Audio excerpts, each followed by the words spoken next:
Assalamualaikum warahmatullahi wabarakatuh. Kembali lagi di Bapak Pami Channel. Pada kesempatan kali ini Bapak Pami ingin membahas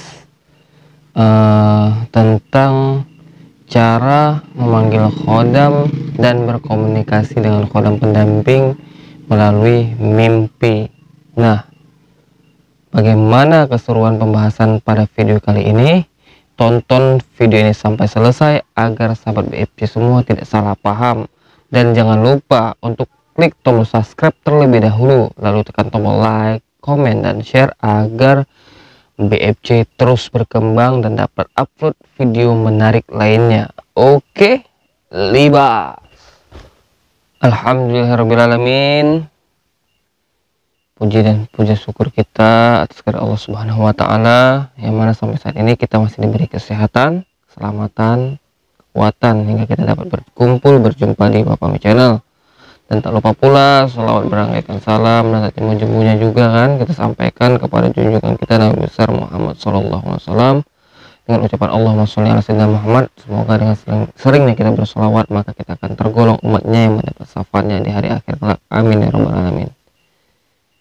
Nah, sebelum melanjutkan pembahasan pada video kali ini, BFC kembali menghimbau jika ada sahabat BFC yang ingin berkonsultasi, menceritakan pengalamannya atau bertukar pikiran, sharing gitu, mengenai hal-hal yang mungkin ada kaitannya dengan ghaib ataupun mistis ataupun yang sejenisnya, ataupun mungkin keluhan penyakitnya, bisa DM di IG-nya Bapak Pami yang nanti ada di bawah layar ya. Pastikan follow dan DM di IG-nya Bapak Pami. Di situ kita akan saling tanya jawab secara mungkin privasi lah gitu kan. Ya, kalau misalnya di komentar mungkin bisa saja, cuman ada saatnya BFC membutuhkan komunikasi melalui DM tadi agar bisa lebih jelas. Nah, kita lanjut masuk ke pembahasan tentang mengenai cara memanggil dan berkomunikasi lewat mimpi gitu kan dengan khodam pendamping. Sebelumnya kenapa BFC mengangkat judul ini? Karena akhir-akhir ini banyak orang yang menanyakan tentang apakah ada khodam pendamping di dirinya, atau adakah khodam leluhur yang ikut dengannya gitu. Bisa nggak cek khodam yang ikut dengan sahabat BFC yang ada yang DM di IG. Jadi dengan dasar itu juga BFC ingin menyampaikan ini agar sahabat BFC semua bisa memastikan secara langsung yang ada di dalam, yang ada ikut dengan sahabat BFC sekalian gitu, pendamping, khodam pendamping. Insya Allah dengan cara tersebut dengan mungkin ya bisa dilakukan sekali sampai 3 kali, bahkan bisa 7 kali berturut-turut baru bisa ketemu gitu. Karena hal-hal seperti ini tidak bisa juga dipaksakan gitu. Harus memang ada kesiapan diri kita juga gitu. Jadi kebetulan hampir semua sahabat BFC itu mempertanyakan tentang khodam pendampingnya gitu. Dan dengan dasar itu tadi kan BFC berpikir, wah ada baiknya kasihlah gitu kan, misalnya secara sederhana cara untuk bisa memanggil atau menarik khodam ke dalam mimpi gitu, agar bisa berkomunikasi atau setidaknya bisa berjumpa walaupun tidak ada komunikasi gitu, sehingga bisa terlihat sosoknya gitu. Jadi sebelum gitu sahabat BFC tidur, misalnya contoh malam ini mau tidur, sebelum tidur itu ketika memang kita meniatkan untuk melakukan tirakat ini, ada baiknya sahabat BFC itu bersuci, dalam arti berwudu, membersihkan hadas kecil gitu kan. Pastikan sudah berwudu, bersuci sebelum tidur. Ketika ingin tidur, pastikan betul niat, udah ngantuk, saya udah mau betul-betul mau tidur, tidak ingin melakukan kegiatan apapun setelah itu gitu kan. Jadi ambil wudhu, masuk ke kamar, bisa lakukan dulu sholat hajat 2 rakaat. Setelah itu ya silakan berdoa. Setelah sholat hajat silakan berdoa ataupun berzikir, silakan. Itu kan apa yang mau dilakukan, mau wiridan juga silakan gitu.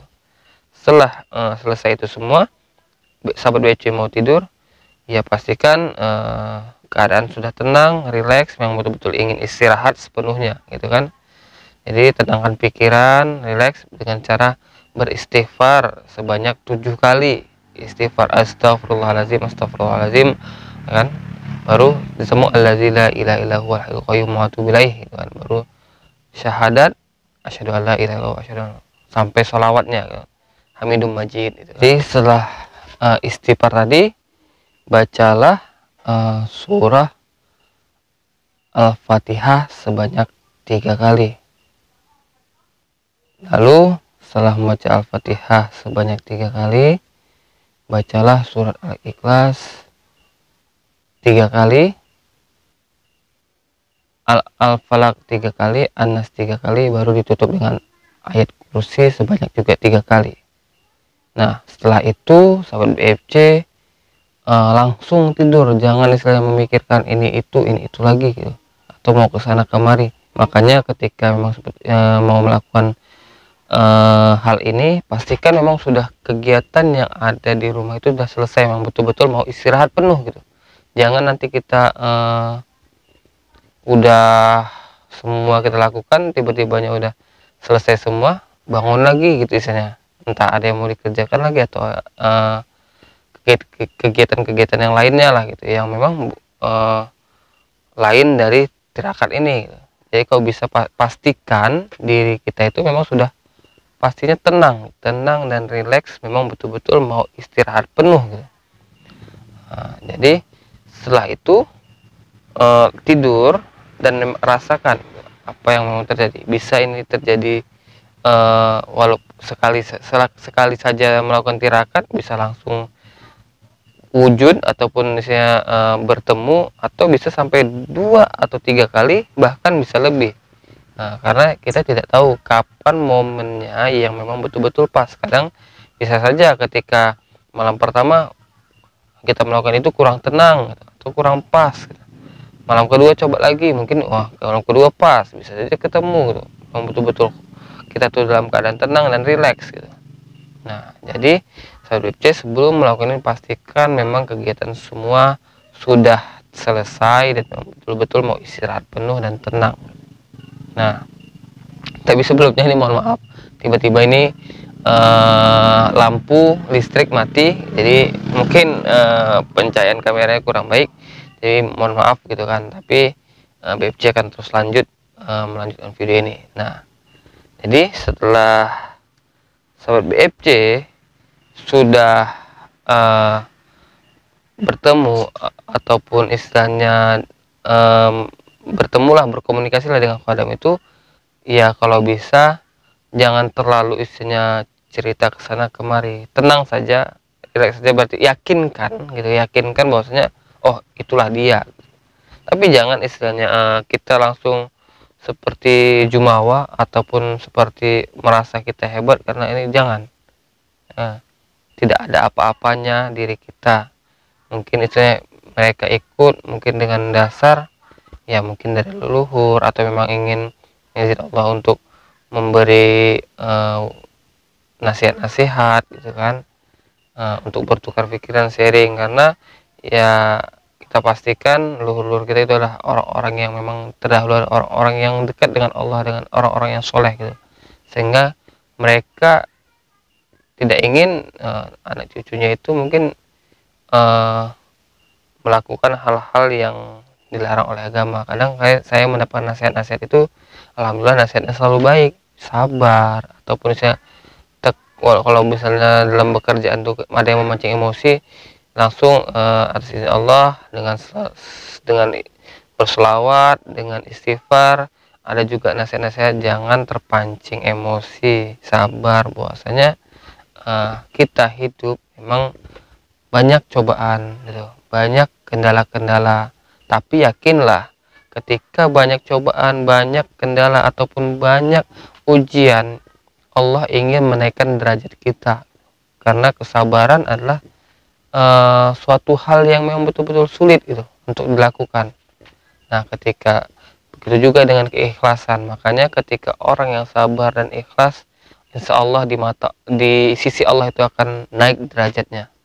Nah, mungkin itu saja yang BFC bisa sampaikan pada video kali ini. Lebih dan kurang BFC minta maaf. Semoga ini semua bermanfaat bagi sahabat BFC semua.